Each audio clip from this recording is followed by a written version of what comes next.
I am Dr. Ruchika Khandelwal and we will discuss the topic ratio analysis. Ratio analysis is the technique of analysis of financial statement. आपने financial statement बनाना सीखा था जिसमें हमने trading and profit and loss account और balance sheet बनाया। वो बनाने पर हम अपने बिजनेस की फाइनेंशियल पोजीशन को जानते हैं, लेकिन यदि हमें इन फ्यूचर कई सारे मैनेजरियल डिसीजंस लेने होते हैं तो हमें बहुत सारे फाइनेंशियल टूल्स की जरूरत पड़ती है। उसमें सबसे इजीएस्ट टूल माना जाता है रेशियो एनालिसिस को। रेशियो एनालिसिस को आज हम सबसे पहले meaning, then objective, then advantage and then types discuss करेंगे। तो फर्स्ट हम आते हैं मीनिंग पर। What is the meaning of ratio analysis?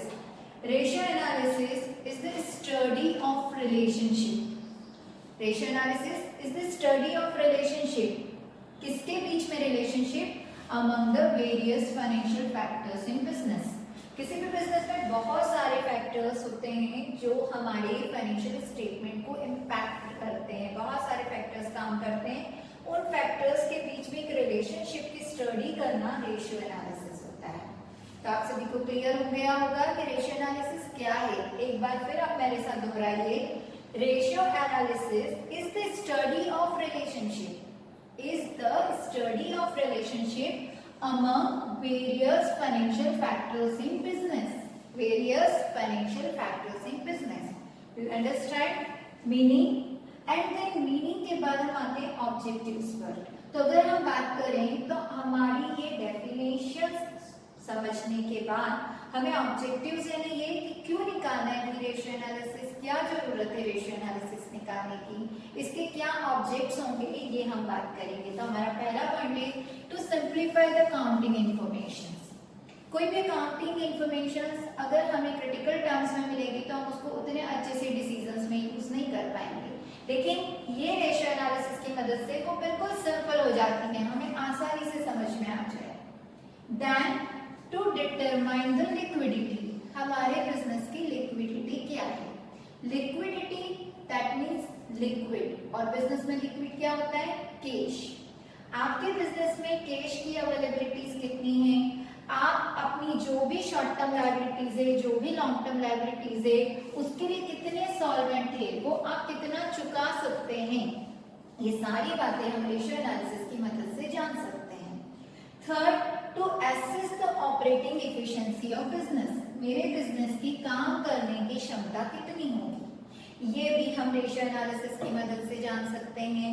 मेरे बिजनेस का प्रॉफिट कितना होगा, प्रॉफिटेबिलिटी में प्रॉफिट को निकाल चुके हैं, लेकिन और बिजनेस में प्रॉफिट बढ़ने की एफिशिएंसी कितनी हो सकती है, उसकी कैपेसिटी कितनी हो सकती है, लास्ट ईयर के कंपैरिजन में इस साल कितना प्रॉफिट हुआ, ये सारी स्टडी हम इसमें कर सकते हैं।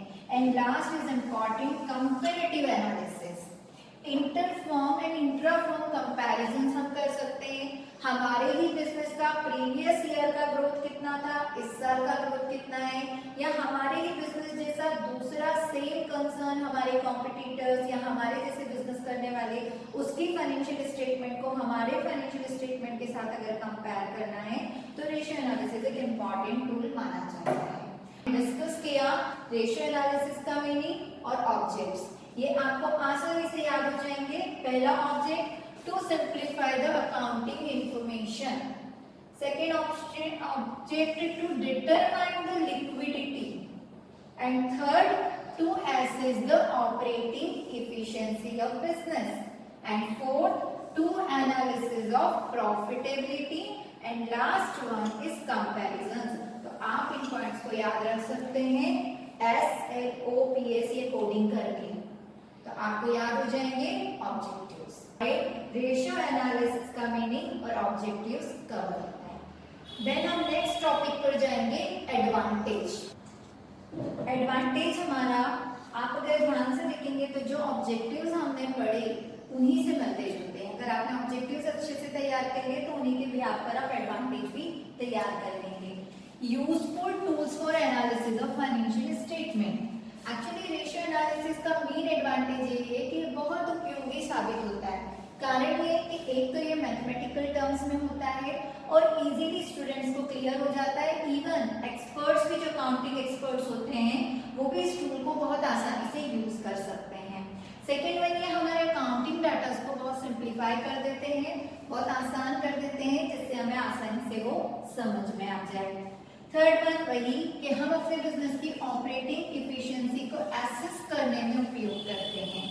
अभी हम जब आगे इसमें बहुत सारे फॉर्मूलेज पढ़ेंगे और हम जो एनालिसिस करेंगे, जो इंटरप्रिटेशन करेंगे, उससे आपको क्लियर हो जाएगा कि किसी भी बिजनेस की ऑपरेटिंग इफिशिएंसी हम रेशियोज की मदद से कैसे जान सकते हैं।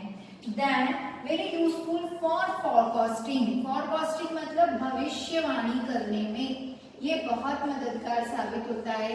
भविष्यवाणी किसकी? हमें इन फ्यूचर जो डिसीजंस लेने हैं, वो डिसीजन इनके आधार पर हम ले सकते हैं। Then useful is locating the weak areas. हर बिजनेस की क्या वीकनेस है, किस जगह कहाँ वो कमजोर साबित हो रहा है, उसको आसानी से हम लोकेट कर सकते हैं। हमारी कौन सी इफिशिएंसी कम है, हमारी सॉल्वेंसी कम है, या हमारी लिक्विडिटी पर असर पड़ रहा है, ये हम इससे जान पाएंगे। Useful in inter firm and intra firm comparison. जैसा मैंने पहले ही बताया, मेरे ही बिजनेस को मेरे को प्रीवियस ईयर से कंपेयर करना है या उसके और पहले वाले सालों से कंपेयर करना है कि मेरे बिजनेस की सॉल्वेंसी बढ़ी कि नहीं, प्रॉफिटेबिलिटी बढ़ी कि नहीं, ये जानना है तो हम रेशियोज की हेल्प ले सकते हैं। साथ ही सेम कंसर्न के दूसरे बिजनेस, हमारे कॉम्पिटिटर या जो दूसरे हमारे साथी हैं जो हमारी तरह का बिजनेस कर रहे हैं, उनकी भी फाइनेंशियल स्टेटमेंट को हम अपने फाइनेंशियल स्टेटमेंट से कंपेयर कर सकते हैं। तो आपने देखा, अगर आपने ऑब्जेक्टिव्स अच्छे से किए तो एडवांटेज आपके खुद ब खुद तैयार हो जाएंगे। एक बार फिर हम शॉर्ट में रिवाइज करें और मेन वर्ड्स जो आपको याद रखना है। Useful tools for analysis, useful tools for analysis, simplify accounting data, simplify accounting data. Third, assess operating efficiency and useful for forecasting, useful for weak areas and useful for comparison interfirm intrafirm transaction। तो आप इस तरह से coding करके इन advantages को भी याद कर सकते हैं।